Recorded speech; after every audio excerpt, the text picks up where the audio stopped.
Okay, I think I'm live. I think I'm clearly audible.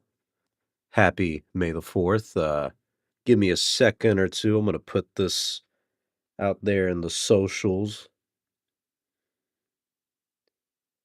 Let the world know that Star Wars Only is live streaming, baby.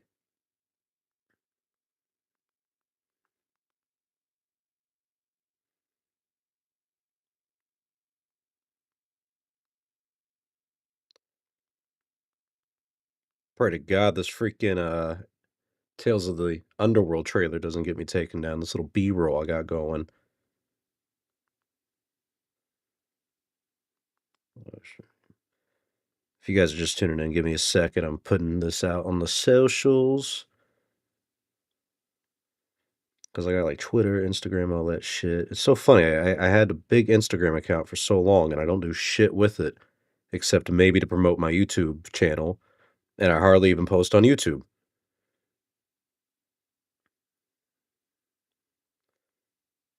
I'm going live for May the 4th. Did it, did it, did. Should have done this before I joined the stream, or before I started the stream. I running a little behind. I was trying to finish up Tales of the Underworld. I worked this morning, and then I was like, you know what? Let me go watch that right after. And it was pretty interesting. I cannot deny it. Tales of the Underworld was, I don't want to say underwhelming. It's so funny with this show so far. Is like, damn, I would love for the show to have been bad, or this episode, or what are they called? Vignettes. These little 3 episode arcs. We got Cad Bane and Ventress in this one. I'm like, man, it would have been so good if this was like the worst one, and I could say more like Tales of the Underwhelming. Someone should use that. That's a good like clickbaity kind of funny play on words of Star Wars Tales of the Underwhelmed. And honestly, I think that applies to the Ventress arc. What is up with this idea of just constantly bringing back characters from the dead, bro? I mean, they've just been, and it's so funny because at the end it said written by Dave Filoni, or at least the story was. The show was actually written by a different guy. I can't remember the name off the top of my head, but honestly, these episodes weren't too bad. Even the Ventress ones, I just kind of disagree narratively with the story of Ventress, but the episodes themselves, I think, were fine. The animation consistently gets better. I think the action in this was actually surprisingly very good. And I genuinely, and I mean this, liked what they did with Cad Bane's prequel little arc that they had going on. I was really nervous, dude, that they would make Cad Bane into this kind of bland character. But the idea of him coming basically from like the rough streets of world and everything like that of the Star Wars universe, like truly coming from like poverty and nothing and everything like that, getting into a crime family and having that guy, I can't remember his name, Loris or something like that, whatever the hell his name was. That's like his influence. He even has the hat and everything like that. So it's cool to see Cad Bane's beginnings, and it is someone who is living on the streets, is having to get by doing crime, and he kind of has that mentality, and it does kind of show you at least the parallels in the real world, is that there's a lot of people out there who are like that, who come from nothing, and because of that, a lot of them just kinda stay in that, and then you see the dynamics between him and his best friend growing up. It's very basic, it's very simple, but I think because we haven't had a Cad Bane prequel story, it was a unique take on this anyways, and they didn't sour it. The Ventress one, I think, is different because the Ventress one, I just, I'm tired of bringing these characters back. I don't think anything about that was very satisfying. But yeah, if you guys are joining the Laszlo, thank you, Laszlo. That was his name. Is it? I don't know. I don't remember really. I don't remember. Even though I just watched it, should tell you how good the show really is. No, no, this was a fine Tales 6 episode season. I guess I would love for them to do a Tales of the Sith. But if you guys are joining the live stream, leave a like. Thanks for tuning in. It's May the 4th. So happy May the 4th. Today I want to go over some things. I want to talk a little bit about May the 4th. If there's anything you guys want to talk about or any questions you have for me, of course, leave them in the chat in the live stream and I will talk to them. So talk about May the 4th. I want to talk a little bit about Tales of the Underworld as well. Andor season 2. We had some news about the viewership and the reactions and everything like that. God, I've been getting into it with some of these grifters on Twitter. God damn it. Like Robot Head and all. A lot of these people are just like, oh, Andor is, it's not only not good, it's not doing well or anything like that. It's like, look, if you're gonna grift, and you're gonna peddle this narrative, at least do it for things like the Acolyte, where you have nothing but evidence.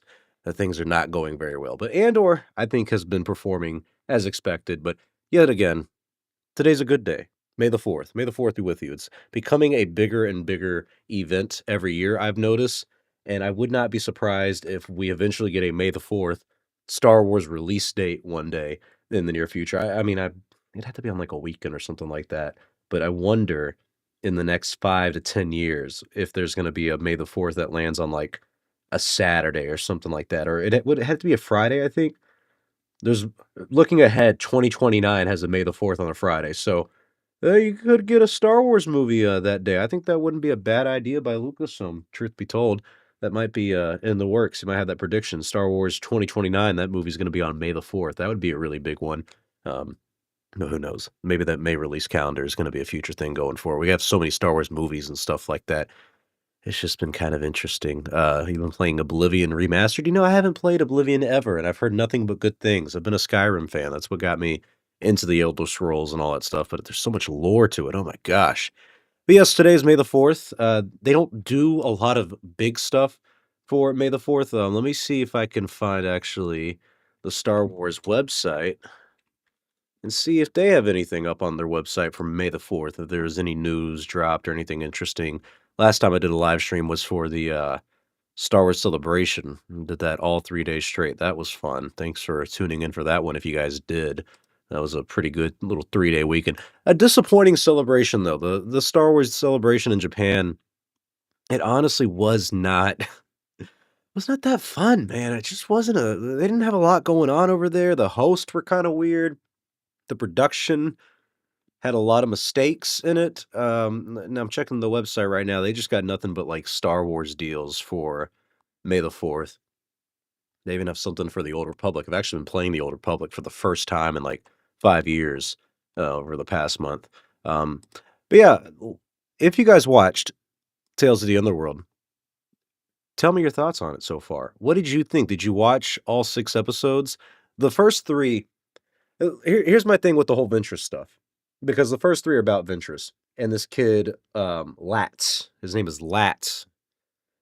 Latts, I believe, or Laats. It's just such a Star Wars name, and it's so unoriginal.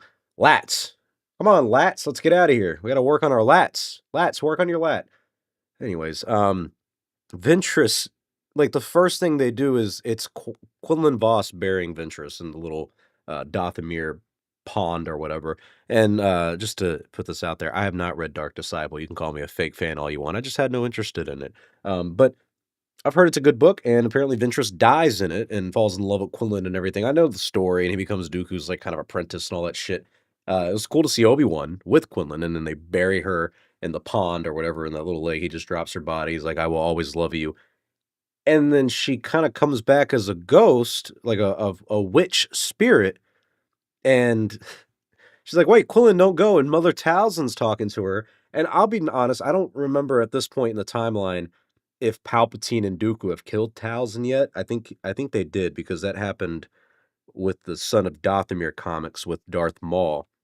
So I think she's dead by this point. That's why she's communicating through the spirit, yeah, what the ethereal realm and all that shit, and she gives her the option. She's like, "Oh, you can stay with us, or you can go back to the living."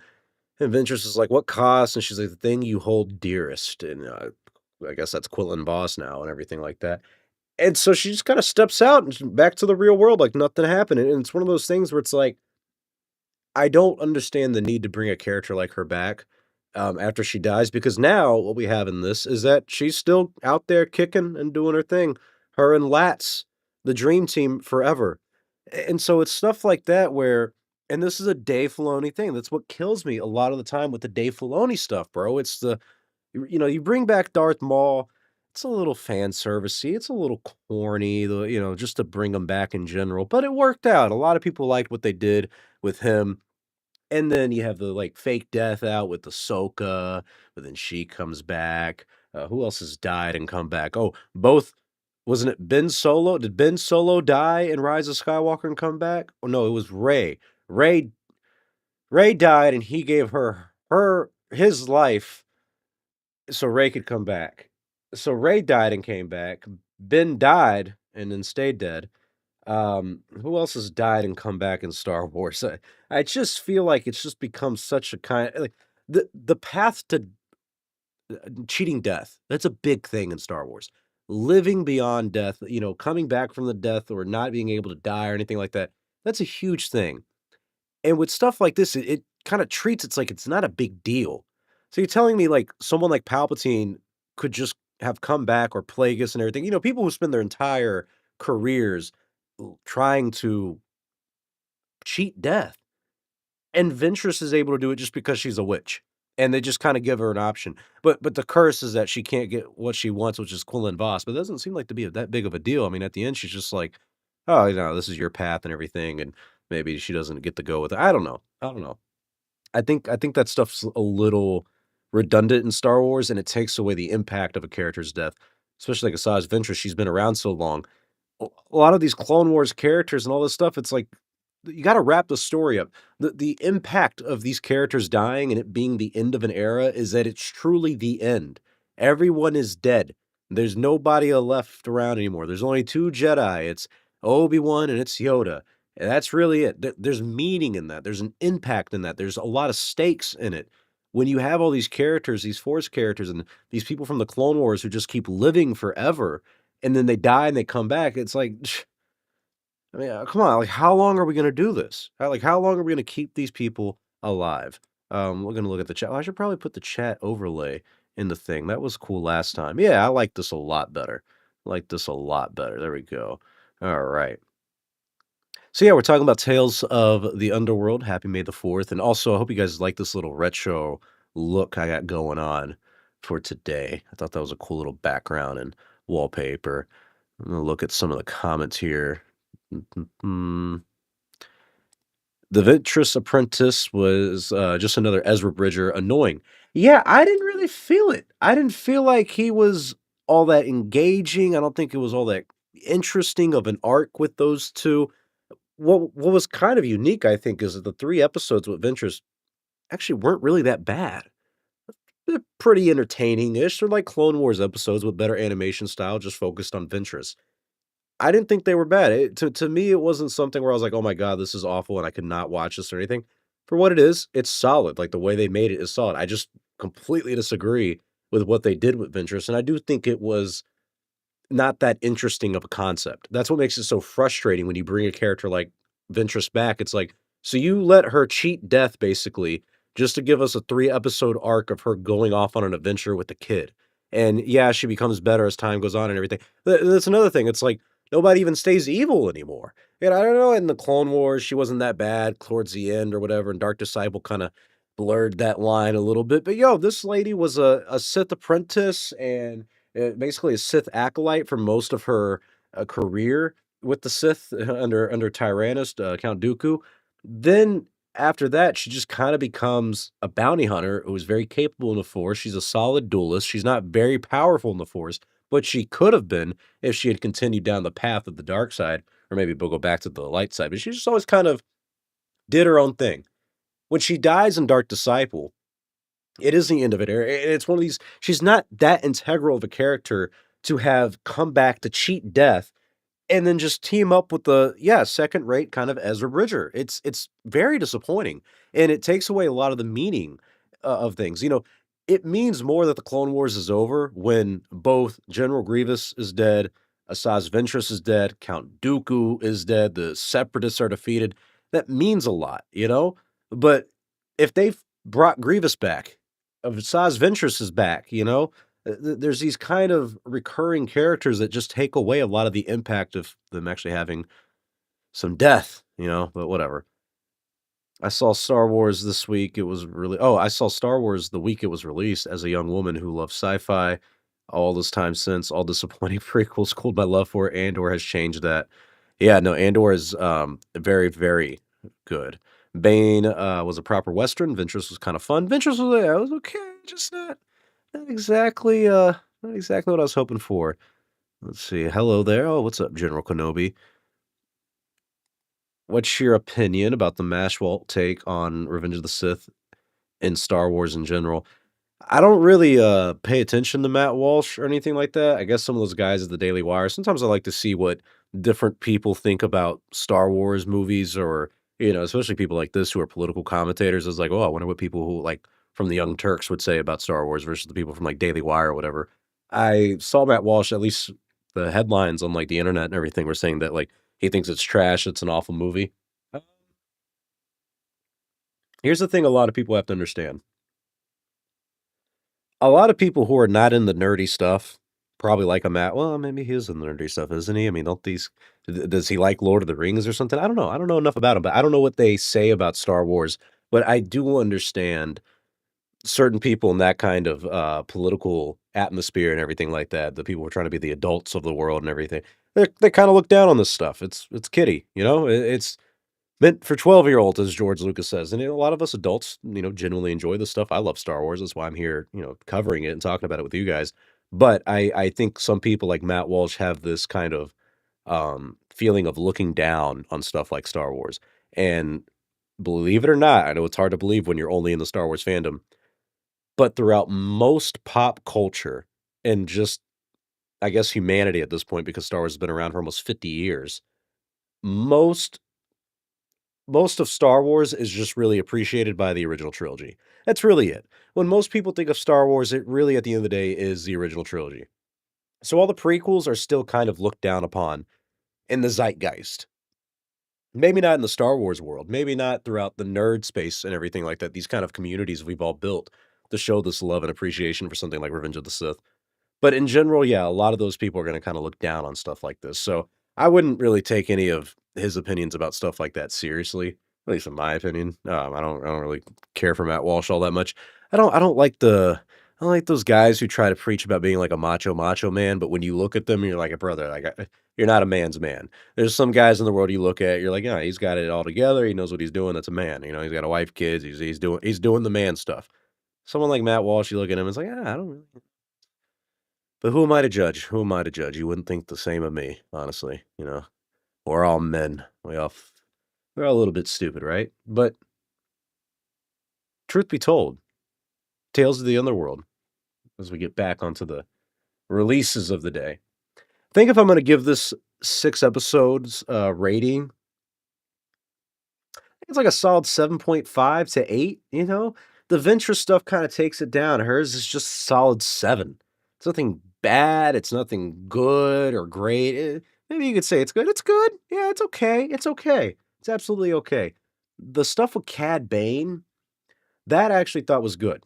Like, that I think was genuinely good. There was some tension there, him with his best friend, and at the end, and the betrayal of his girlfriend and all that stuff, his hero getting killed and him going to avenge him, the little standoff stuff with the law officer, and everything. It did have that Western vibe to it, which is what Cad Bane is known for, and that helps with Star Wars, in my opinion. So, I think the Cad Bane arc itself is probably like an 8.5, and then the Ventress one is like a 7.5. So I think this Tales of the Underworld is an 8, just a solid 8. Nothing great, nothing bad. I would watch it again, yeah, absolutely. Probably not anytime soon, maybe for like a review or before Tatooine if me and Lunga decide to talk about that this week. But yeah, I don't know, man. These Tales stories, they do leave a little bit more to be desired. I know a lot of people like the Tales of the Jedi one. I really didn't think that one was good. I'm tired of getting Ahsoka all the time. I'm tired of, uh, stuff like Count Dooku where it's like he's just meeting with, he's just meeting with Sidious at, like, the same place he's always met him. It's the same thing over and over and over again, and there's no Sith training or anything with Dooku, there's no exploration of the dark side in any real way. It's him versus Yaddle, and he kills her, and, that was cool to see, I guess, but the decision of just having it not cover Dooku even turning to the dark side, I think is stuff like that where it's like, this is a lot of wasted potential for these kind of story arcs, at least in my opinion. I mean, at least in my opinion. I don't think Bane could be in a movie though. I'm not sure that would be the smartest thing. Ventress is the worst bounty hunter ever. She pretty much let the code box hit the ground, which was needed by the rebels. How come every bounty hunter on the pirate drops stop in Disney shows now? I don't know, man. I think with these kind of shows, the kind of writing that they're going with, it's meant to be a little kiddie. It's meant to be a little corny. But no, I'm with you, Booming Bob. I don't think Ahsoka's special anymore because she's in everything. It's been everything. I mean, I know I made a joke about Ahsoka being everything in that one video I made was like featuring Ahsoka Tano. But tell me where I'm wrong. She's in Rebels, she's in Clone Wars, she's in The Mandalorian, she's in Book of Boba Fett, she's in her own movie, she's in Tales of the Jedi. Like, that's 6 projects, and this stuff spans about 20 years at this point. I mean, it's been a long time we've been focusing on Ahsoka, and she's in, like, every single era. She's in the prequel era. She's in the original era. Now, with the post-original trilogy era, she might even live into the sequel era. It's stuff like that where it's like, can we just move on? Like, when's the last time Dave Filoni has created something truly original? Like an original I mean, I guess you could say Balin and Shin and stuff like that from the Ahsoka series, but it's still all about Ahsoka. I'm talking about something genuinely new, not a Bad Batch spinoff of the Clone Wars or an Ahsoka spinoff of the Clone Wars, which is also a spinoff of the Mandalorian or something. I'm talking about a new show like the Clone Wars of like, oh, I have a new show set in the High Republic, all new characters, all stuff you've never seen before. No member berries. What Dave hasn't done even the movie he's gonna do is just based off of the stuff we've already been doing. It's just that's the stuff that kinda irks me with Dave Filoni and this idea of him being the second George Lucas and everything. Is like, I really don't want the future of Star Wars to be this. Even something like Tales of the Underworld. Cad Bane's cool, but the other thing with Ventress, I would've I would've settled for, maybe a Boba Fett arc, Bosk. They have the, Embo, he's gonna be apparently a villain in The Mandalorian and Grogu. Wouldn't this kind of have been the time to do an Embo thing just to give you a little bit of a tease or backdrop to a story, something with other bounty hunters? Just it's very limiting, I feel like. Dave Filoni seems to really limit himself in what he's doing. It's like expanding the same stuff constantly, and it's been expanded to such a point where it's, like, not even really, like you said, special anymore.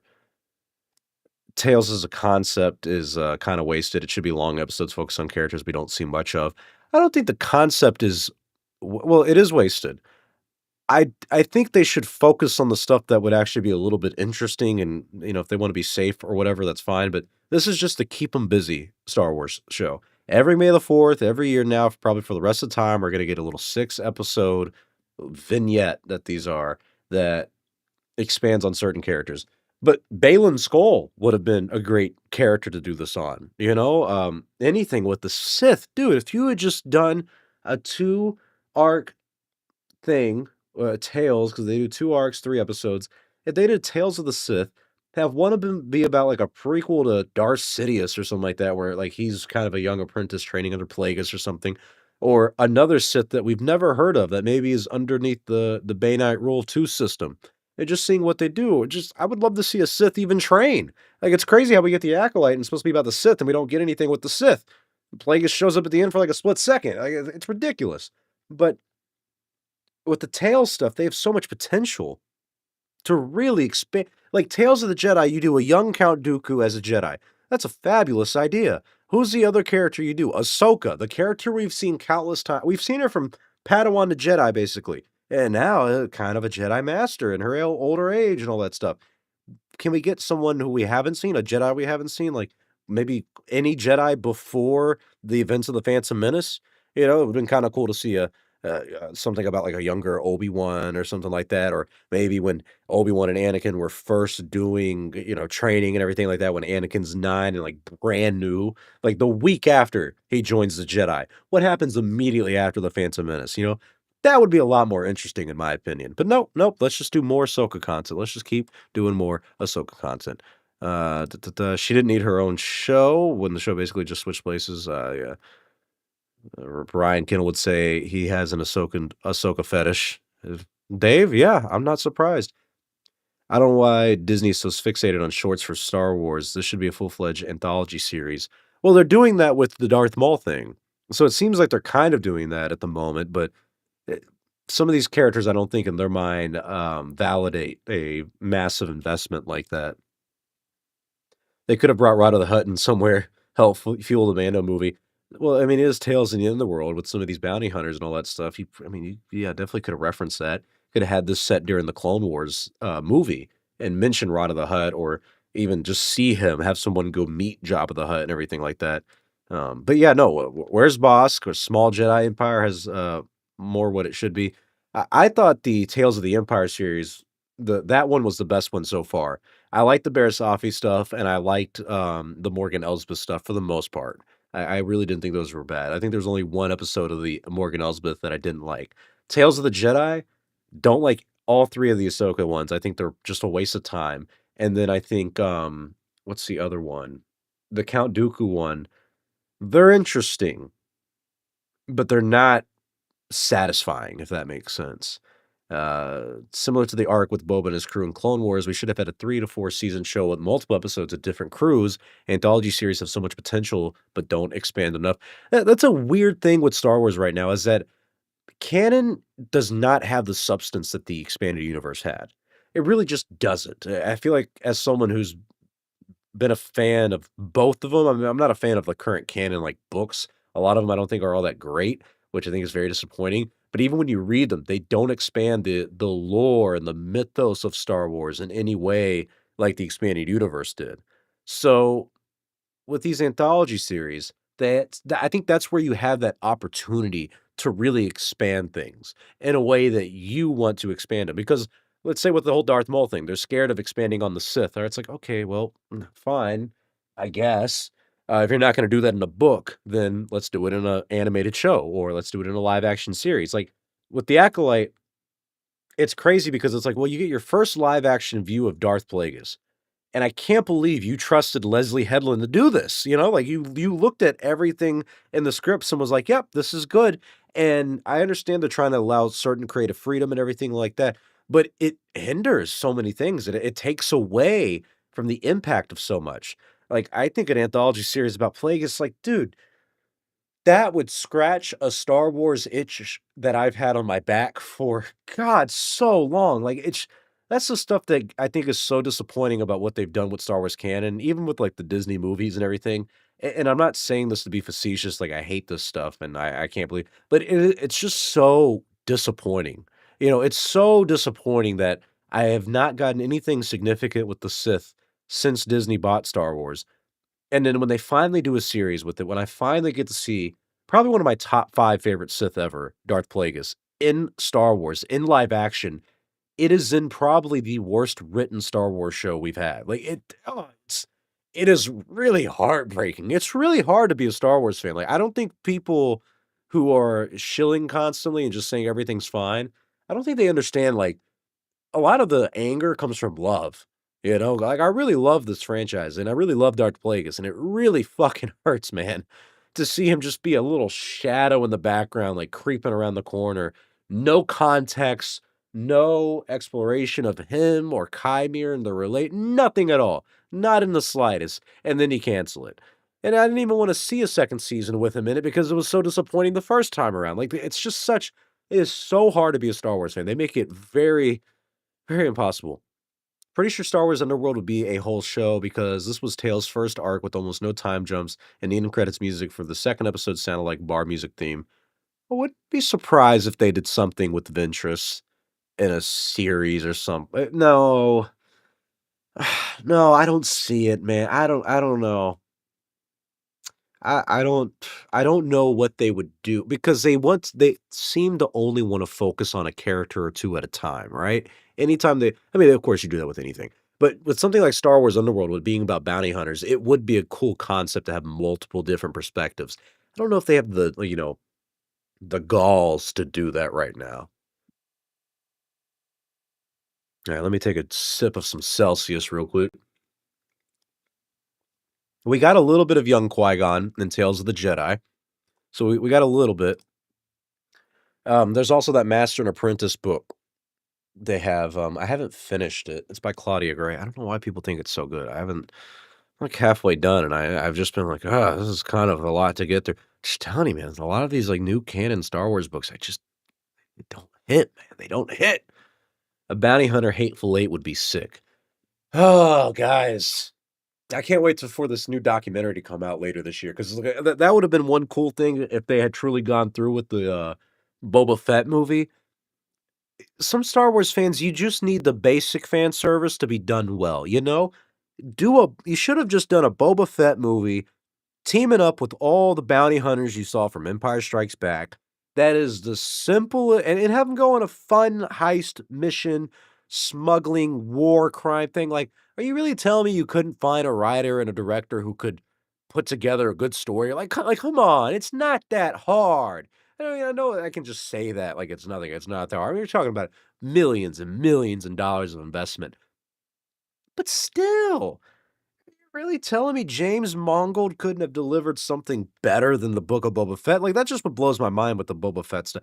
Just so much wasted potential. Boba Fett should have had his own movie with the bounty hunters. It should have been Hateful Eight style, bro. It would have been amazing. But no. Fofo says, with the exception of Andor, I'm fucking tired of this bastard late Republic, early Empire, late era. At least Andor is compelling. Yo, dude, that's what I think they don't understand is like, bro, it has been. I mean, I remember reading Tarkin back in like what 2014, dude. Does anyone remember all this stuff? I remember reading when the new canon was coming out. It was like Tarkin's book.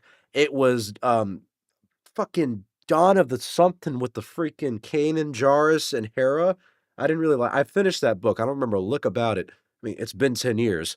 God damn, it's been 10. Oh my God. It's been 10. Holy shit, it's been 10 years. So like when that stuff was coming out, it was cool because it was like, all right, this is the new stuff. This is new canon. It did feel kind of cohesive and it was exciting because it was new. You just didn't know what to expect. It's been 10 years. And let's look at what we've had so far.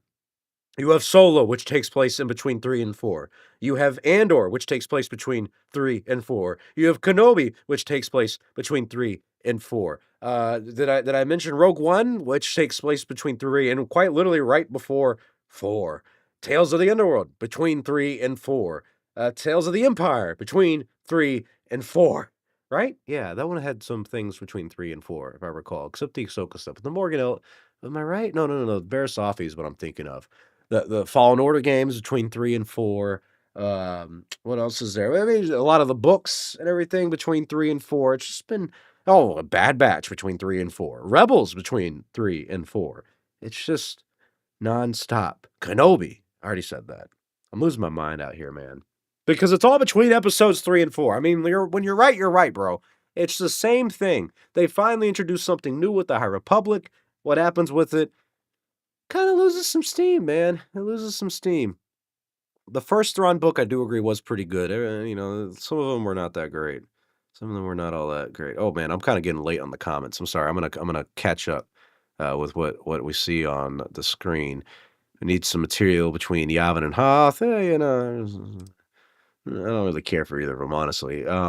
Somehow the Battlefront 2 book was better than the freaking campaign missions. Absolutely, yeah. I remember reading that. Was it Inferno Squadron? Thought that was solid. Senate High School Palpatine lightnings the prom to win prom king for unlimited power to date Mon Mothma, who plants death sticks in his locker to get rid of him.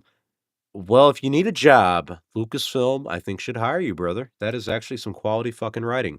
It's amazing how simple it is when you care about Star Wars, right? I'm not talking about regular jaded fans blooming Bob. Sorry, you're replying to somebody else. Just hire a Star Wars YouTuber and you'll be game. Yeah, I don't think we need a Star Wars YouTuber to be running the show, unless it's me, of course. I mean, it's fucking Star Wars only, right? All right, let's finish with this little B-roll footage of freaking whatever the hell, and I do want to talk a little bit about Andor. Oh, is that popping up? Look at that. You guys get to see this bootleg shit. It's not quality production on my end. What do you want me to say? What do you want me to say? It looks solid, right? It gets by. That's all that matters. Let's talk about some Andor season fucking 2, man. There's been some controversy over this entire series so far. And if you guys are watching this, I'm going to assume you're a diehard fan. And I got to implore you, as a fellow diehard fan of Star Wars, you got to tune in for Andor Season 2, bro. if you want better Star Wars content, I'm gonna put a video out for this, I think tomorrow or the day after. You really need to tune in for something like this. Truly. Andor is the best Star Wars we've had in many a moons, and Lucasfilm's only going to invest in something like this if people actually support it. And that's why I think it's worth supporting. Even if you don't like most of Disney Star Wars. Like, that's what kind of kills me with a lot of the narrative. This what annoyed me today with that robot head dude, is I was like, yo, Andor's a success because they had the report from Parrot Analytics saying that over its entire run, Andor's generated estimated about $300 million in revenue for Disney Plus. And I'm like, that's a success. And he's like, no, it's not. And I'm like, you're not even refuting. You don't have anything to say. Like, you're just saying no. It's like saying, "Oh, the newest statistic says this." It's like, no, that's wrong. It's like, okay, well, I don't know what to say to that. Not really saying anything. But anywho, Andor, because I do think it is a banger Star Wars show. It's better than most of Disney Star Wars, if not really all of Disney Star Wars. I mean, I really like The Mandalorian, but it's a different kind of feeling. It's a different kind of vibe. Andor shows you what Star Wars can truly be. And even if you don't like Andor specifically, you cannot deny the quality of the production, the quality of the sets and all that stuff, the directing and everything, and even the writing. I think it's hard to not like the writing in this show. You may not like the story and everything like this, and that's the thing. I think people need to understand the difference. I liked the writing for the Ventress episodes and Tales of the Underworld. I do not like the story of it. You see the difference? Because it's written and the story is by two different people. Dave Filoni wrote the story, handed it to that, I guess his name is I don't know, whoever wrote it. Handed it to that guy, and that guy turned it into what they call a teleplay for the show. The guy who wrote it, who wrote the teleplay, I think did a good job. Dave Filoni, I don't think he wrote a good story with the Ventress stuff, but he did with the Bane stuff. It's weird, the Cad Bane stuff. So that's the thing with Andor. You may not like the story of Andor, but I don't think you can deny the quality of the writing in terms of the screenplay or anything like that, the dialogue. So I think that's a very important thing people need to know about Andor. And what really sucks, I think what's really disappointing for me as a Star Wars fan is that I think when you really want what's best for Star Wars, something like this is what you really should tune into. And with something like The Acolyte, I think we proved to Lucasfilm and Disney, or not to Lucas, I think we've kind of proven that fans do matter. If you don't tune in for a Star Wars show like The Acolyte, what happens? It gets canceled for a second season, a week after the first season ended. I mean, it was a really bad show. It shouldn't have happened in the first place. So fans voted with their view, fans voted with their wallet, and guess what? Acolyte didn't happen. Second season got canceled. You didn't get that with Andor. It was going to have a second season before they went into the first season, but the fact that they even still let the second season go on, and all these people are saying, oh, it had awful views, awful views. If it was really that bad, they wouldn't have had a second season. They would not have spent the gigantic amount of money that they have spent on this series so far. And I think it was well spent. I mean, look how beautiful this thing looks. I mean, come on, guy. Look what's on your screen. How does that not look like just Star Wars beauty? Everything looks real. Looks like I don't know. I'll go on a rant about Andor and how great it is for days. But yes, if you love Star Wars, if you want what's best for Star Wars, you really should tune in for Andor. Truly. Andor and Skeleton Crew seem to be the best reviewed Star Wars content. Dave Filoni wasn't involved in either. And it was so funny. Do you guys remember during the Star Wars Celebration stream when we were watching, Dave Filoni mentioned something where he was like, I don't compare. I don't think any Star Wars is better than any other Star Wars. I love it all. It's all the same to me. It's like, yeah, bro, because he mentioned like this kind of like rivalry between Jon Favreau, Dave Filoni, and Tony Gilroy. They kind of mentioned that stuff. And what's funny is when Dave says he doesn't compare it, he doesn't think anything's better than anything else because to him, he loves it all. It's all the same. What's funny about that is like, well, I'm sorry, brother. Andor is inarguably better than the Ahsoka series. I mean, it'd be hard. I would not want to be compared to Tony Gilroy's work either, you know? And that's what's frustrating is like, watch a show like Ahsoka and then watch a show like Andor. They cover kind of different things, but one I think is clearly better made and better executed than the other. So I think if you take the story of Ahsoka and like all the mythos stuff that Dave has, like the stuff with Balin Skull and the Mortis gods and all that stuff, Thrawn coming back, all that is cool. The story around it, it's so funny. It's like poetry rhymes. Good old fucking George Lucas. The story of it's not a bad idea. It's just you don't know how to write it, Dave. I just don't understand stuff like that where it's like, if Kathy, I've got Kathy, girl, we've been through so much together these past fucking however many years it's been, Kathy, all right? Through tried and true. I'll give you the benefit of the doubt when I can. Kathy, if you're listening, honey, all I need you to do, ma'am, is get a co-writer for Dave Filoni. That's really all I need you to do. If one of the Gilroy brothers is, willing to just kind of look in on the script and be like, "That doesn't work, that doesn't work," they need to say that, just do it. Come on. He needs some help. All right, Kathy? I really appreciate you listening to me and taking my consideration.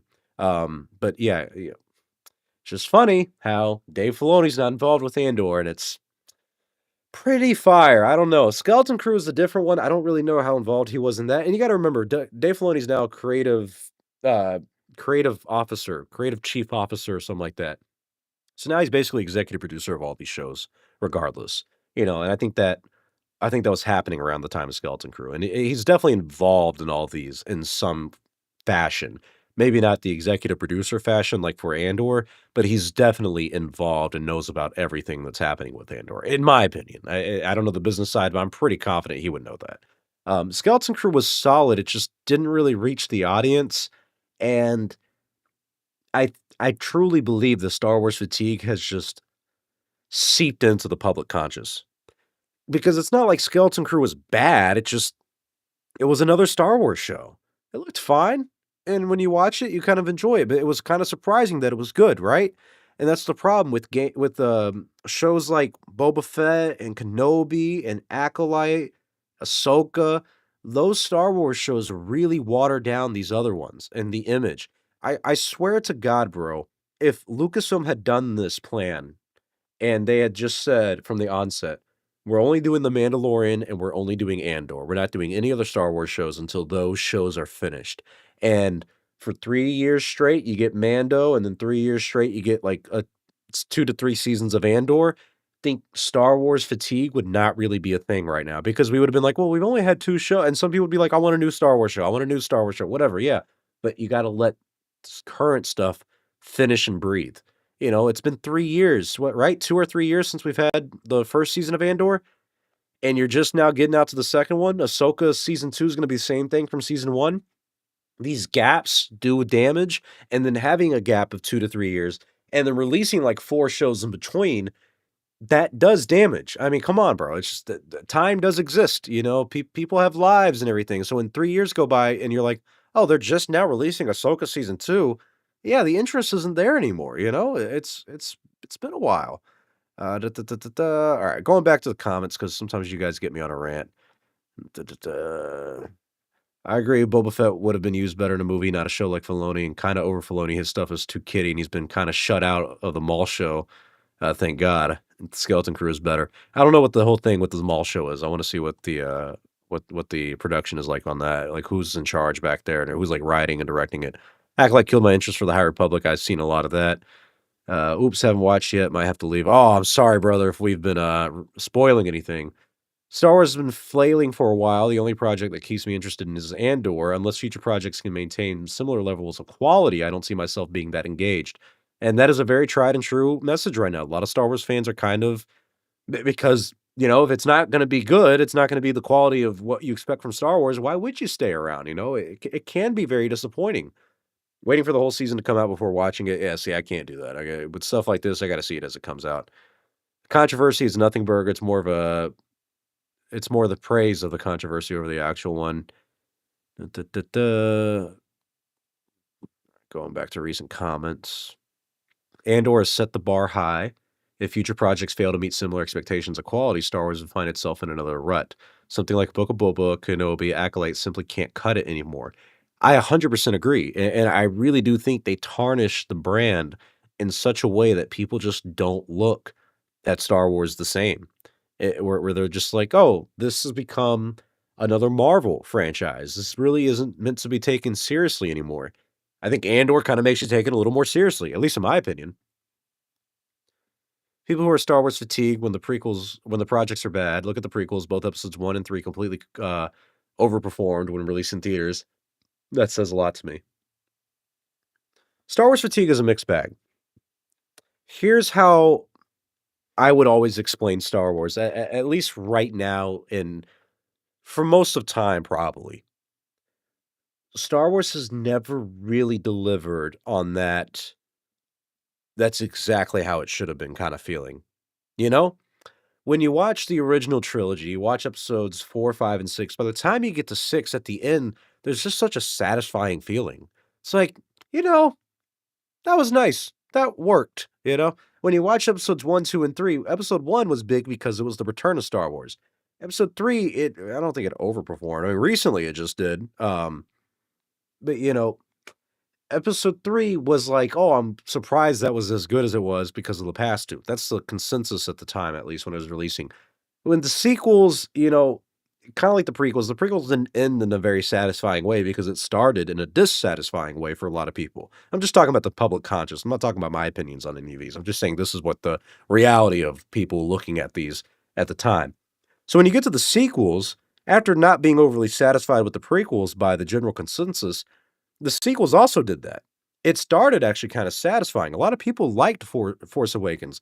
A lot of people liked Rogue One. Not the best movies at all, but they kept that Star Wars momentum going, and The Force Awakens set up the sequels in a way that if they had just done episodes 8 and 9 in a satisfying like, in a just a decent kind of good way, didn't have to be the best thing, it didn't even have to be better than the originals. If it just ended in a satisfying way where we were like, "You know what? It's not everything I hoped for, but I'm happy with it, I'm happy I got to see everybody back again. It's just the simple stuff, I was just happy to be back and doing Star Wars again. It's good to feel like I'm watching Star Wars. Because the sequels didn't do that, people felt fatigued with Star Wars because there's constantly no satisfaction. You need a story to end. The reason Game of Thrones and the stuff with, like, the White Walkers and the others and Three-Eyed Raven and everything, we don't know any of the answers to any of that. Not only after 8 seasons, but even with the books, you just don't have the answers. So, those are one of those things where it's like you get so invested in a story, but there's no payoff, and that's what you need. There's no payoff at the end of a lot of these Star Wars projects. That's why I think Andor is actually kind of working out is because you are gonna have payoff with this 2nd season. This is coming to an end, it's over. You know? Mandalorian, we don't really have any payoff so far because nothing's really and even the payoff we did have, which is, Mando and Grogu splitting, was immediately undercut in Book of Boba Fett. So now there's a massive, like, kind of disinterest in it because it's like, okay, so this is just gonna be the weekly adventures of these 2 going out and doing stuff. I mean, that was cool 5 years ago, but 4 seasons of it in a movie or whatever, come on, like, how long are we gonna do this, you know? Things need to have a satisfying conclusion, a satisfying payoff. That's how you avoid the Star Wars fatigue. But Star Wars, for the past almost 10 years, has constantly had this tendency of starting something and never really following up or finishing it. I mean, we're getting a Maul animated series because of what they showed in Solo: A Star Wars Story. How long ago did Solo come out? What is that, 7 years? It's been 7 years since we could figure out what happened with Maul between episodes 3 and 4, basically, like, right up until Obi-Wan kills him in Tatooine. It's a little underwhelming, you know? Alright, sorry, that whew, and I will Carson, I appreciate this comment. I'm getting tired of some of this Mandalorian slander that's been thrown around in the fandom the past couple years, alright? Season 3 was not by any means great, but to say it was, like, awful, you could say it was I'll let you kinda slide with the "it's bad." That's a good opinion. I'm not gonna say good opinion. That's a fair opinion. But when you say it was just awful, it was the worst thing I've ever it's the worst Disney Star Wars that's ever no, no, it's not that bad.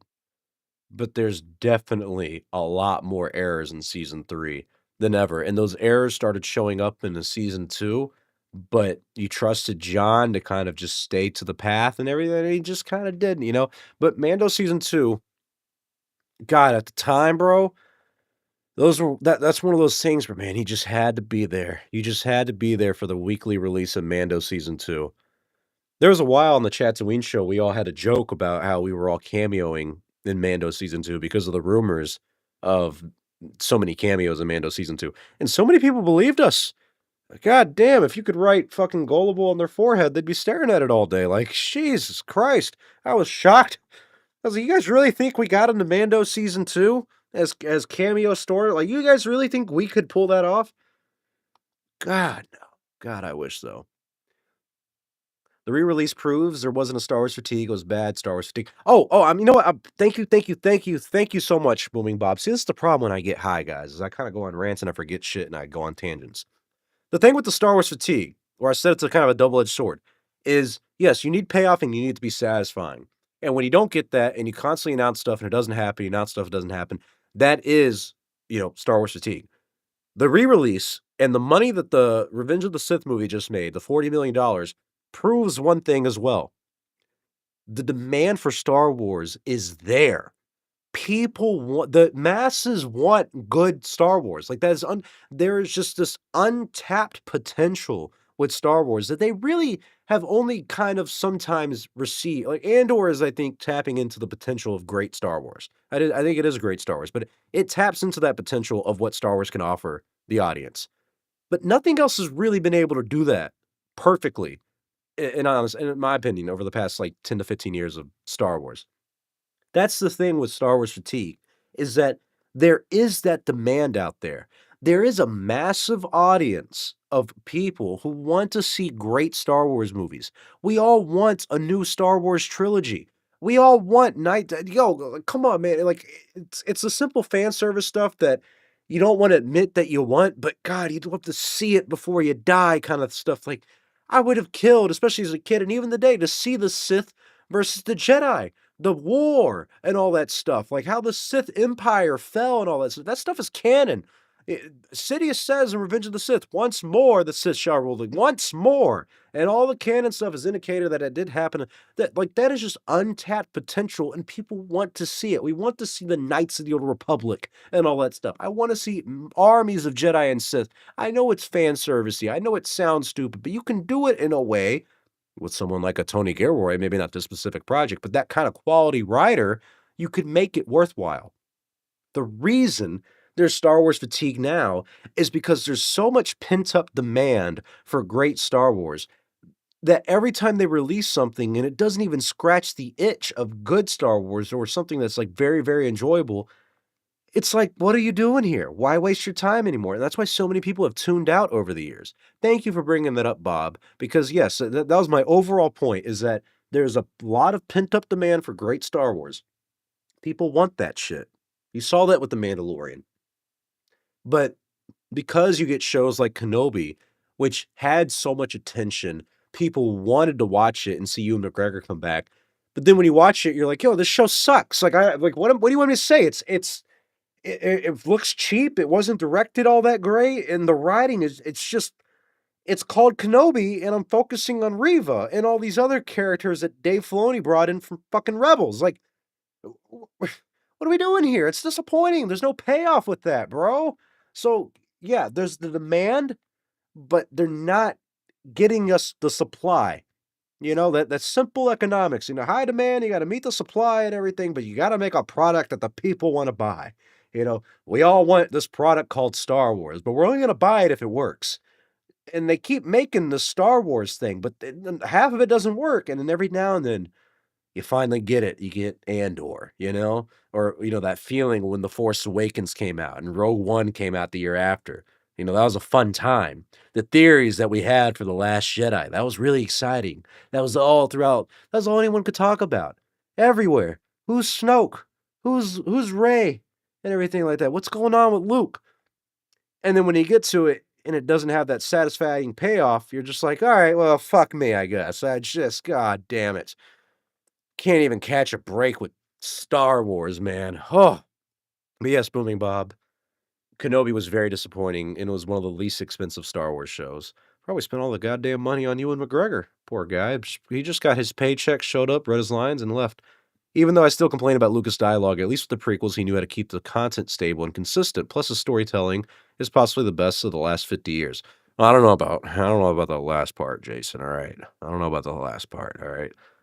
I think Larry Kasdan is pretty solid with Star Wars.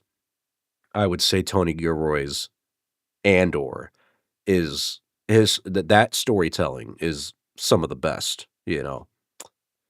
Luke Lucas's storytelling is probably yeah. No, I mean, he did make it and everything. Who the fuck am I to say no? His story is great. It's just the writing is sometimes like, ah. You know, like Lucas dialogue. It's just the prequels when you really start to see those like wrinkles in Lucas's qualities. You know, Lucas was never the Martin Scorsese's of the world or the Steven Spielbergs or anything like that. He was like the Tesla of his group. You know, he was a revolutionary when it came to the technology. He wanted to do anything he possibly could to push the envelope and everything. But when it came to like the heart of stuff and the soul and everything and the like the great writing, he just didn't have a knack for it. So it's such a nuanced kind of way to look at a filmmaker. It really is hard to quantify Lucas, in my opinion. It's the same thing with the superhero fatigue. There's no superhero fatigue. It's bad movie fatigue. I don't know. I will say the superhero stuff has been really overdone, and this is what's so funny about time and everything, bro, is, like, being around for it. I saw on TikTok, someone fucking hate that I even brought that up, but TikTok, someone posted something about the Avengers Age of Ultron movie being, like, 10 years old, and, like, the top comment was like, "I saw this movie in, theaters 10 years ago," and then it was like, "LOL, okay, Unc," or something like that, like, calling the person who saw it in theaters old, and I was like, "Motherfucker, I saw that in theaters 10 years ago. It was only 10 years ago." And then you're like, "Oh my god, that was 10." But the thing with the superhero fatigue is that you get like 5 different movies every year from just Marvel. You got DC doing their own thing. There's all this other kinda like superhero-y stuff. Like Invincible and The Boys have added to that fatigue in a way because it's still superhero. It's a different take on it. But yeah, no, and honestly, I understand what Martin Scorsese is talking about when he says like, these aren't real cinema and everything like that. Look, these are comic books adapted into a movie medium. Yeah, it's different. You think this guy who, you know, it's Martin fucking Scorsese, bro. He did Goodfellas. He did The Irishman. You think this guy is gonna look at Marvel movies the same way Marvel fans look at them? That's the thing where, like, in terms of art and quality and everything, like, there's a difference. There's absolutely a difference. And like, are you really gonna try to tell me Taylor Swift is remotely as good as Patti LaBelle as a musician? Taylor Swift might be bigger of her time, or it might have made more money or anything like that. But it's the same thing over and Patti LaBelle is a different, just fucking animal entirely, you know? So that's why I side with Marty, but I do believe there is superhero fatigue for sure.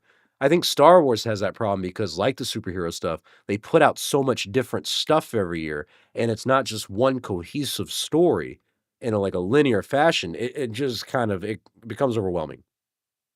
All right, catching up with the comments. Sorry. I'm not saying Invincible isn't great. I'm just saying when we talk about superhero fatigue, Invincible adds to that. And you know what? Hang on. The Invincible story is great. But yo, that show, it's kind of lost some steam for me lately. I watched the last season that came out, and don't get me wrong, I like it. But like the general guy, not General Thrag, whoever the big buff white guy at the end who he showed up, that just kinda came in out of nowhere, man. The season 3 just was not as good as season 1 was solid, season 2 is pretty good, but they fucked me with that, like, 8-week break in the middle, or whatever the hell that was. That really pissed me off.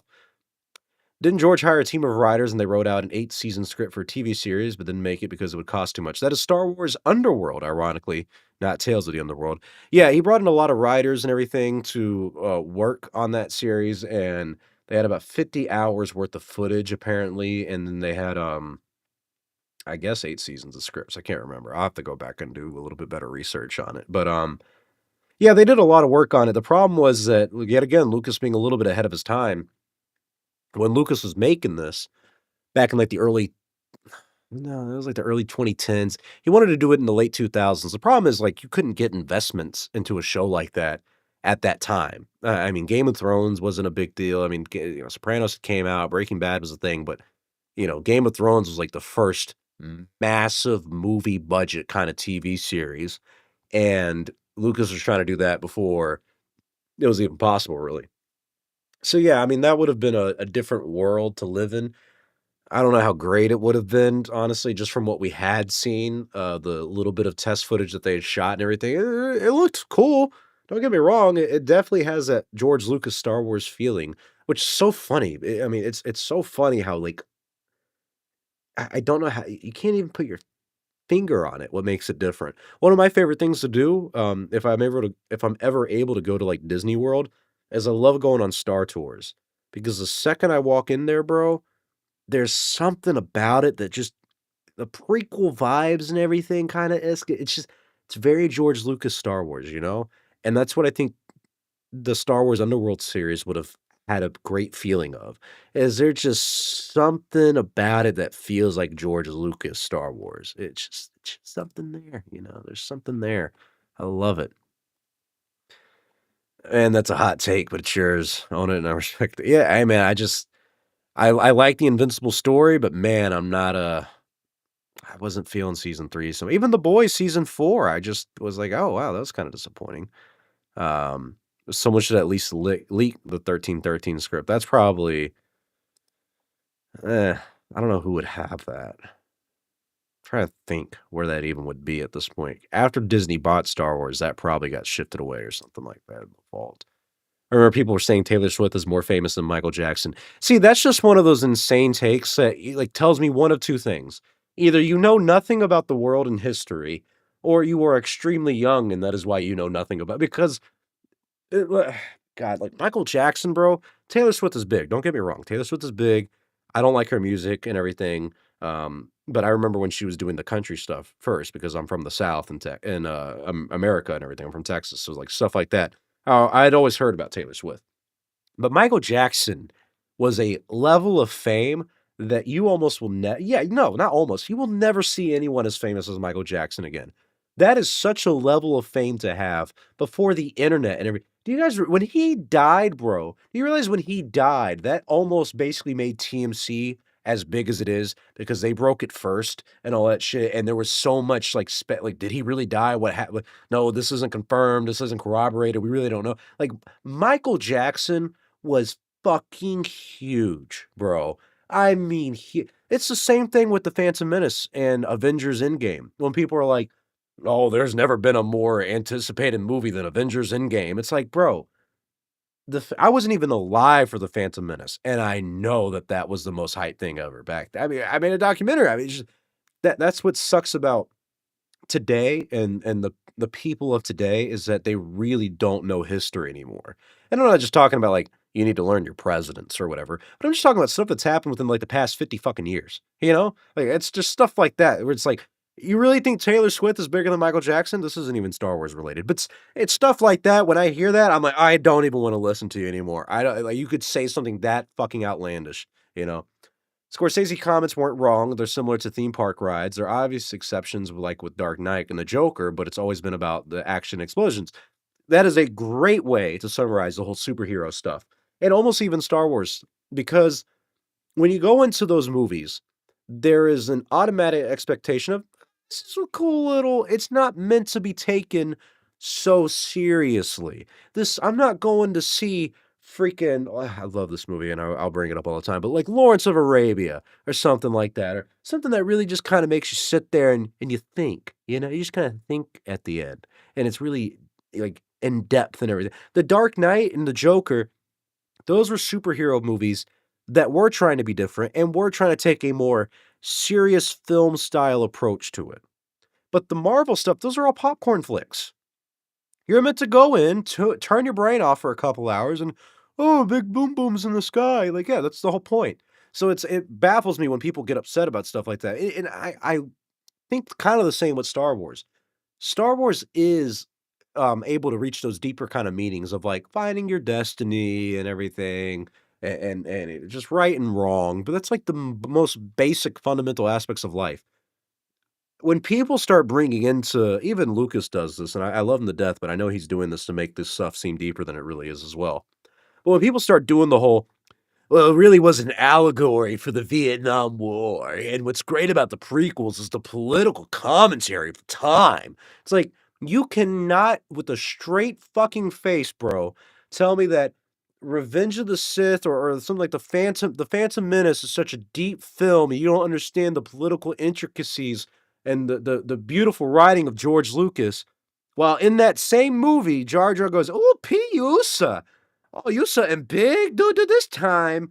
And he steps in the doo-doo and he wipes on like, come on, bro. No one's watching Return of the Jedi in 1983 and seeing the Ewoks going, "Yub nub, doo doo doobity doo, da ha ha ha," and then reaching over to your friend is like, "You know what? They're dancing to this. This is really an allegory of the Vietnam War and America's imperialism over the free people, the Viet Cong." And I'm like, that's not how this works. Like, come on, bro. Come on.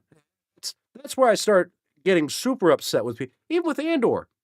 Andor is a phenomenal show. I love Andor. But what people are doing now with Andor is they're like, "Oh, it's really about America." It's just like they're like, "Oh, it's this authoritarian government." It's like, yeah, you could say that about any fucking government of any time in any history. That's what makes the storytelling so good is that it's an evil government. I don't know why you have to make these real world parallels and everything. Not everything's an analogy for your real day-to-day activities and everything like that. And let's be honest, if you think whatever's going on in the world today is really that bad compared to what happened to history, you don't know anything. I'm sorry. You're living in the best time in human history. It is inarguable. I'm sorry. It's 2025, brother. You can literally order something on your phone right now and it be at your doorstep in 30 minutes. You didn't even have that 10 years ago. So no, no. This whole like, oh, Andor's about the hard state of the world that we're in today. Shut the fuck up. Oh my God. Oh my God. Get off of Twitter. Jesus Christ. Yeah, and how wooed. How you cannot tell me that Star Wars is so the politics in Star Wars prequel trilogy. It's so and Misa Pros. We give muy supreme powers to the Supreme Chancellor. Like, what? Like, come on. And when he says that, these prequel fans, they look over to their friends and they're like, what Jar Jar's really allocating towards is George Bush's control of the, war crimes that he committed during the Iraqi invasion. That's really what Jar Jar was, doing a parallel for, and it's like, it's even though I saw a clip of, I think it was Star Wars Theory talking about some guy did some prequel takedown video like 10 fucking years ago or something. And Theory said in like part of the video, he was like, you really need to have like a deeper look at some of the it's it's stuff like that where I'm like, yo, bro, if you think Star Wars is that deep, I just don't know how you get like I don't know what you watch. Like, what do you watch in your free? Like, what's your favorite movie? Like if you think Star Wars is I love it. I love it. I love it. Star Wars is my favorite franchise of all time. And to me, it means so much, and it is deep, but it's not that deep, brother. I just want to let you guys know it ain't that deep. All right. So any of those little political commentary or whatever the fuck, but see, even that, Star Wars is inherently political, but I agree. I like the politics of Star Wars, but people who hear Palpatine speeches and compare it to Trump are fucking insufferable. Yeah, yeah. Oh, yeah, I love this one too. They do this every 4 years, and this is gonna happen every 4 years for the rest of my fucking life, and this is what I hate. Every 4 years, someone is gonna post, and this is how liberty dies with thunderous applause. And even that line, people like to treat that line like it's such a fucking deep line. It's just you can say that about any election ever. Who, no matter what side you are on, someone could say, "This is how liberty dies with thunderous applause," because their person didn't win. And they're doing that with Star Wars now, where it's like, "Oh, the Trump won in 2016. This is how liberty dies with thunderous applause. Oh, Biden won in 2020. This is how liberty dies with thunderous applause. Trump won again in 2024. This is how liberty dies with thunderous applause." And you know what's gonna happen in 2028 when fucking who's gonna win in 2020? I don't know. Let's throw a shot in the dark. When Gavin Newsom wins in 2028, God fucking help us, we're gonna hear this is how liberty dies with thunderous applause, and both sides use it. Both sides use all the Star Wars stuff to their own political agendas and stuff like that because that's what it's not that deep. It's really no one watches Star Wars and immediately goes, It's really a commentary of the Thomas Sowell theory of, modern day economics and the taxation of the Trade Federation and the tariffs that the Trump administration did, and my out of here, oh my god. It's just people who wanna make things seem deeper than they really are, you know? It's not that deep. It's yeah, no, I don't. Andor is actually about America's immigrants. Like, huh? It's like it could be about immigrants are everywhere in the world. You know what we have done as humans since the dawn of time? Immigrated. You know what people who, you know what people don't like? A lot of the times when you immigrate into their like, yo, if I just showed up at somebody's house, I'd be like, "Hey, come on." That's been an issue for thousands of years. We built a place, people started coming, and we don't like you. It's just race it, you call it whatever you want. People are fucked up. That's human history. All right. God dang. I don't know why you got to make it seem like it's only today people have been screwed up. It's been forever, man. It's been forever. That's why I don't think Star Wars is a commentary about today's political stuff and everything like that. It's broad spectrum. Oh, the government is evil. And you think that's just America's government? You couldn't say that about Canada's or Mexico's or any other government out there, China, Russia, literally any country. You can anyone in any country in the world could say their government is evil, and a lot of people in that country would be like, "Yeah, yeah, you're right. I don't like our government either." It's just you can say that about anybody. So it's weird that they always apply it to certain things, but not other stuff. It's like, dude, it's Star Wars. It's not that deep. God damn it. Y'all got me, man. Y'all got me on a rant with that one. Fuck. Oh, let me drink some water. And where's my bong? All right, let me hit this bong real quick. Fuck, where's my lighter? Hold on, brothers.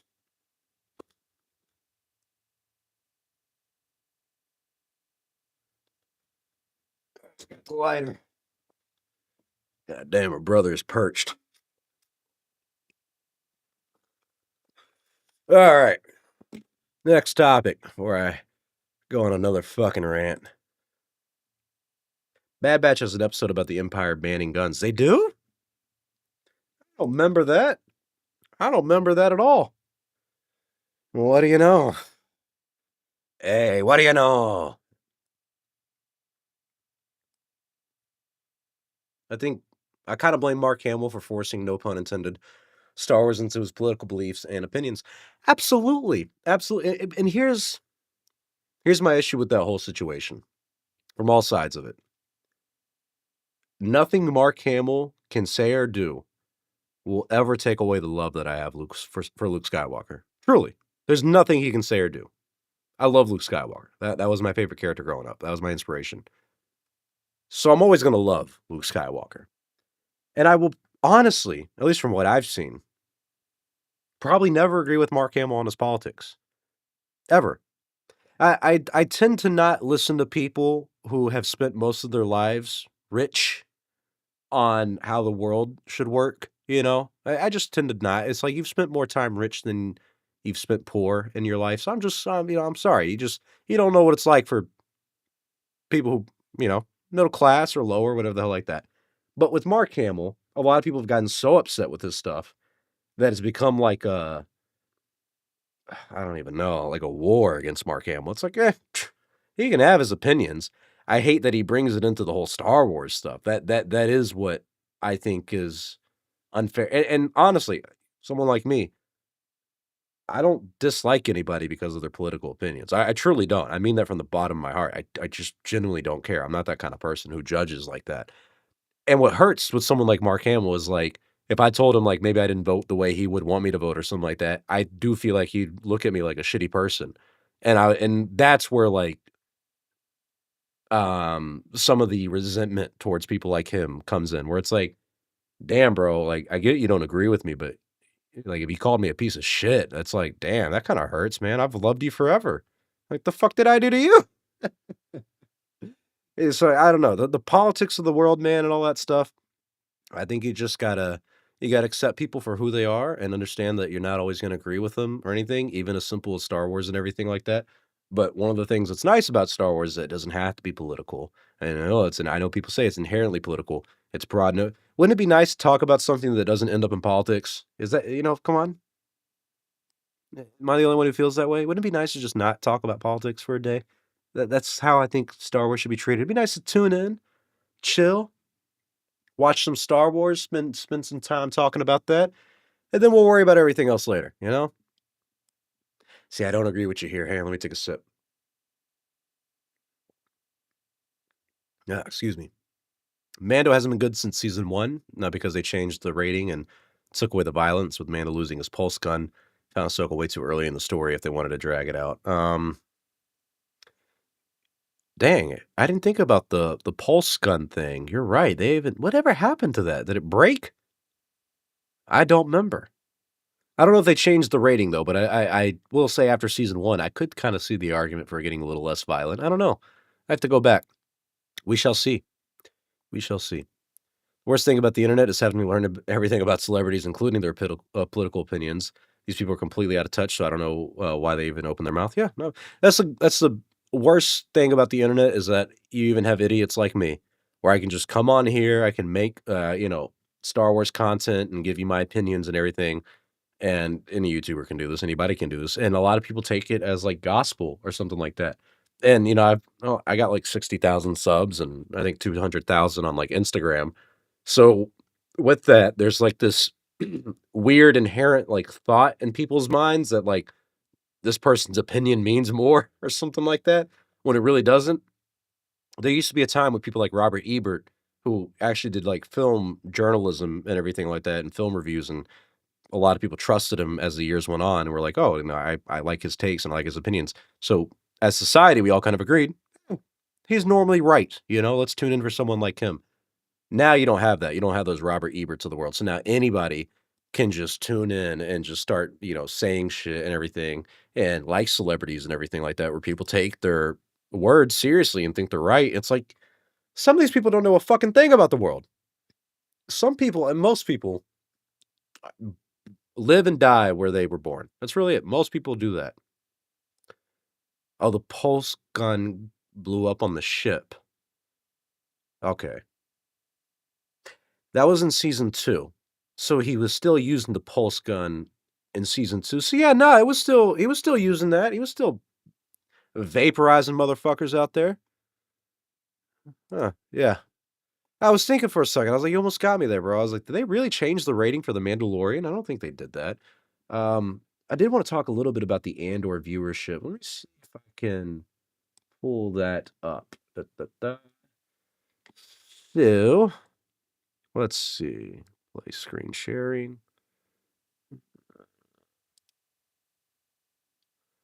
This is always a good one. So this is season 1. This is everything up until the Acolyte. We don't get Mando season 1, but we get season 2, Book of Boba Fett, Kenobi, and/or Mando season 3, Ahsoka the Acolyte. So we're gonna focus on Andor for here because this is season 1, and we got some information about season 2. So season 1 got 624 million minutes viewed, or whatever their measurement is. Yeah, 624 million. Which is a little over double well, a little less than double the premiere of Book of Boba Fett and stuff like that. It beats out most of Ahsoka except for the premiere episode. Definitely beats out the Acolyte and all the Acolyte. Problem is that it does drop. God, it just starts hit. And it's funny because this one is the only time it didn't qualify for the Nielsen top 10. This one had, was that 4 episodes that didn't hit it, the Acolyte, and then Skeleton Crew had like all the episodes not qualify. So all these qualify for the Nielsen top 10. Andor season 2 and season 1 apparently both got the 1.2 million views or whatever the hell Samba TV calculated. So there's 1.2 million for Samba TV, which I imagine is close to this. So it looks like Andor season 2 probably got around this much viewership the first time. I think the reason they dropped 3 episodes a week is they didn't want this.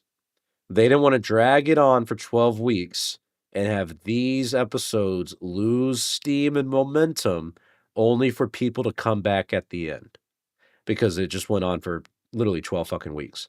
So you do it within a 4-week window, and look at Kenobi. That also almost did a 4-week window. It's 6, but this is the shortest run they've had for, and look how, I mean, the numbers dip. The numbers definitely dip, and they come back a little bit at the end. but I think this is kind of what Disney wants for season 2 for Andor, is they wanna keep everything releasing in this little small window here. It would in this case, it would just be these 4, because look how close together these numbers are. I mean, they're drastic in a way. I mean, this drops 300, goes back up 100 mil, goes back up again. But after the 3rd episode, it did drop because people realized the show sucked. So I think they're trying to do the Kenobi thing and keep this kind of number the entire time. If they keep it over the 600 million mark, I mean, that's technically performing better than all of Ahsoka, all of Acolyte, uh yeah, probably would have been more than, Book of Boba. Boba had a strong finish, but the first 4 were pretty not great and everything. It's never getting Mando season 2 numbers. I mean, look at that shit. I mean, that shit is crazy. So yeah, Andor season 2, I would say probably got this much because Sama TV is saying that it did exactly what it did for the first season as it did for the second season. This is the Nielsen ratings, so this one's a little different. Everything's calculated a little different. And that's where a lot of the arguments come in for this damn Andor stuff about the viewership is that, yeah, I'm gonna split and go to the next thing, is that I've noticed is that nobody just trusts any sources. There's nothing you could really say to convince people if something was doing good or not, because if I bring up Samba TV, people are gonna say Samba's not reliable. If I bring up Luminate or whatever, they're gonna say they're not reliable. Parrot Analytics came out with the one that says Andor season 2, or not Andor season 2. Andor as a series has made $300 million for Disney throughout Disney Plus and all that. People are saying they're not reliable. And then if Disney puts out their own numbers, as we saw with Ahsoka, a lot of people are gonna say that's not reliable. So we've reached this weird point now where you can't say anything anymore. There's because nothing's reliable. You just can't trust. No source is reliable, and that's what gets me. Is so what I do in my own personal life, and someone who tries to be with a little bit of a journalist integrity here in Star Wars, and just try to get to the truth of anything, just so I can truly know and have the full context. With something like Andor and the viewership and everything, Samba TV may not be the most reliable, but it is an indication of things. Same with Parrot Analytics, same with Luminate, Disney. You may not take any of them with 100% certainty.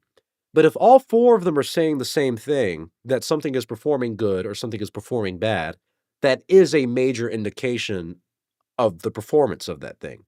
You could say Samba TV doesn't get the full picture of what's really happening. No, but they do have the picture that they can get. They do out of the 100 million people who watch the show, Samba TV only gets about, what, 2% of it? Well, that 2% is an indication of something.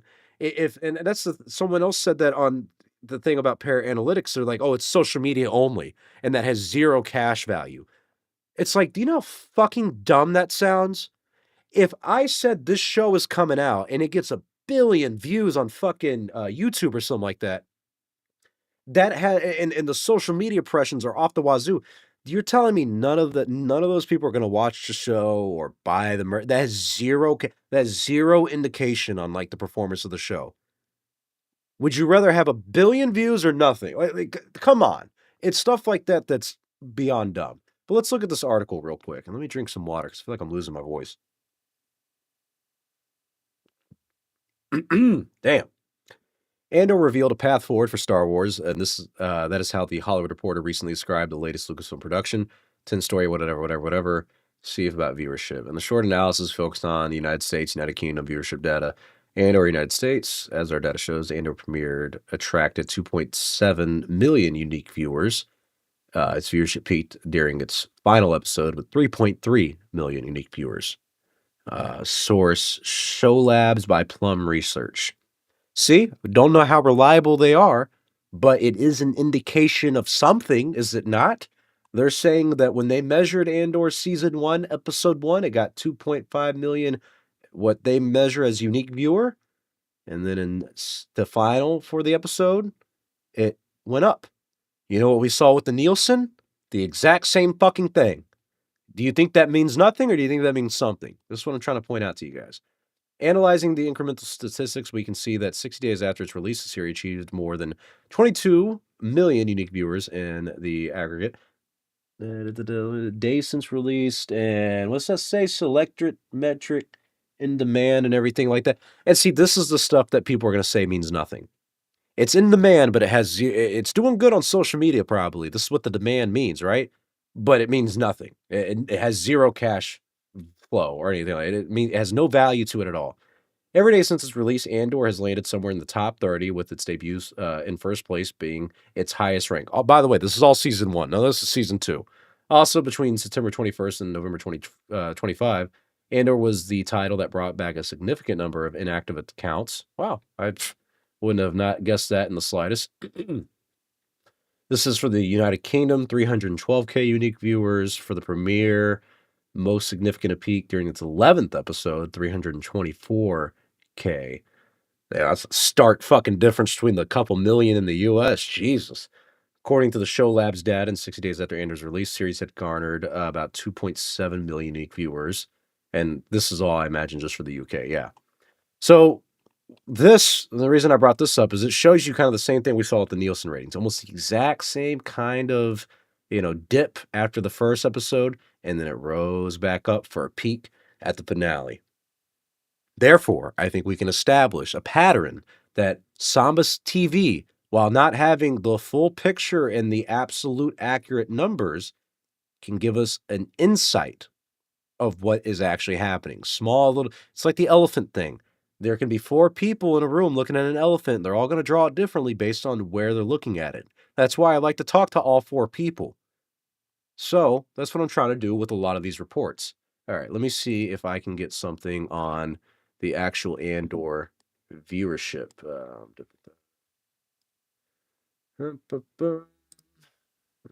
right, let's share this new article real quick. We'll get out of here in just a little bit, guys. Hang on, it's loading. It's loading. It's loading, great storm. Ah, fuck. It said unable to share screen. Ah, you sick son of a bitch. Come on. Pull the article up. Don't be scared, homie. Is it loading? I don't know. Let me look at some of the comments. Oh, yeah, see, and Jason, I understand your point here. Nielsen ratings rely on about 30,000 households to calculate their total numbers. Pretty unreliable, in my opinion. But that's how polls even work. When they do stuff for, like, political polling and everything, anything like that, you can only get a certain sample size. So, I mean, I wouldn't say that they're unreliable, but you can say that they are not an indication of how the masses look at all this stuff. That's the point I'm trying to make. They may only get truly 30,000 people, but if all 30,000 of those people tuned in for a show, do you not think that would be a larger indication of 100,000 people, 1,000,000 and everything? That's my argument with a lot of these sources that people are like, "Oh, this isn't, reliable," or anything like that. It's like, okay, well, how many sources do we need to go through before you start thinking anything's reliable? That's always kinda my issue. Damn, this article is not loading for me in the slightest. God damn. Let's see. Nope, it's still not loading for me. Fuck, bro.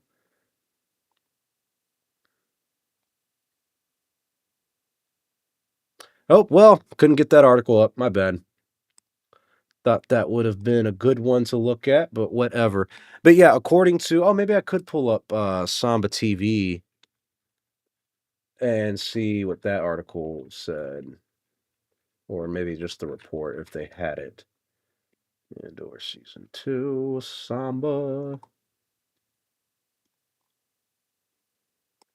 God damn, I gotta go to like relevance and shit. There's not a lot of reports.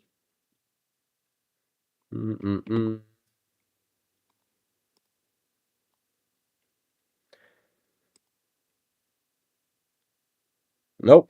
Can't even get my Twitter up on that. God damn it. All right, well, ain't that a bitch. Sorry about that. That's true. Similar to polling, no one answers their phone for pollsters. The only elderly have a Nielsen box. When was the last time you seen someone use one with their TV? Yeah, no, you're absolutely right. You're absolutely right. It is not the market we would want. It's not the full picture. but because it's a streaming era, I think there's only so much we can really do and really get with a lot of that stuff right now. Um, but yeah, I think this is a good little point to wrap the stream up. I just wanted to do a quick little high and buy for a Star Wars May the 4th day and everything like that. I'm busy working on a documentary right now. I'm trying to get back into the YouTube stuff. I'm trying to do the daily uploads and everything. It's hard, man. I'm not gonna lie. I'm not. I don't have that.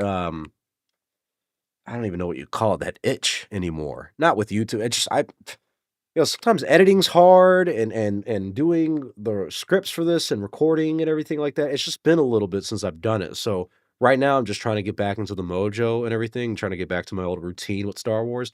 And once we do, then things will start smoothing out and everything. You get more regular and better content from me. It's going to take a minute, so I apologize. But just so you do know, I am working on a new Star Wars documentary that is coming out December 18th, and I've been writing for the past couple days on it. I'm off the next 2 days from work as well, so I'm gonna spend the next 2 days probably writing that and making daily videos and shit like that to keep the channel in flux. So please, of course, always help out. Just all you have to do is like, watch the videos and everything like that. I appreciate you guys tuning in from streams like this. I love talking to you guys, especially you guys who were like there for like the celebration live stream, and of course for this one here. It's good talking with you, and it helps me kind of get back into the rhythm of Star Wars again.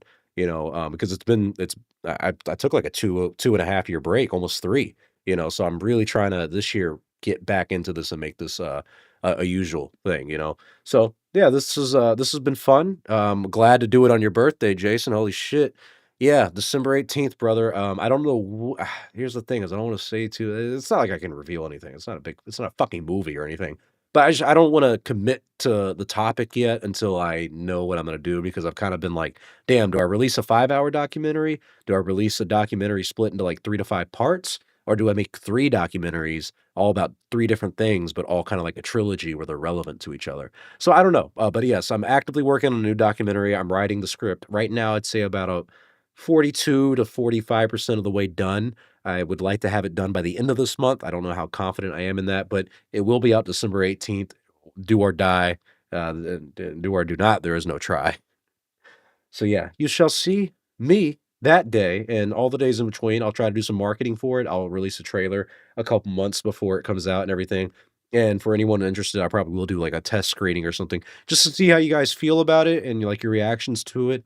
And if there's anything I could kind of tweak in the weeks leading up to its release and everything. But yeah, I'm going to try to make it a big deal this year just to make it fun, just to make a little event out of it. I always like doing these documentaries. And when there's not a Star Wars movie, I always think it's a great time to do a documentary because, hey, the summer is normally the month we got Star Wars movies. So if we can't get one this year, might as well give you a documentary, right? So yeah, I'll be working on that. I have more information, and then tomorrow and most of this week I should be covering some of the Star Wars stuff. I'll have a review for Tales of the Underworld out probably tomorrow. Andor season 2, Sat or Tuesday night, so maybe something like Wednesday. It's hard for Andor season 2 because it's 3 episodes, and I work early in the morning, so it's like, damn, can't get it out on time. But do 3 documentaries with the same runtime as the OT. That's the thing, brother. I don't want to do a lot of. I have a bunch of documentaries that I want to do. I have a certain number kind of in my mind that I'm going to do, and then after that, I'll probably be done. But with the documentaries, I try to do them as good as possible. But I think like a 5-hour one is just too much. And this one, the script is just massive so far. It's so much fucking information, bro, that I've had to turn into like a narrative and not like an unbiased. It's literally just me going, "This is what happened that day. This is what happened," because there's so much information. But it'll be interesting. I think you guys will like it. But yeah, thanks for tuning in to today's stream. I hope you guys had a good Star Wars day. I was glad to spend it with all of you joining in. And may the 4th be with you, my friends.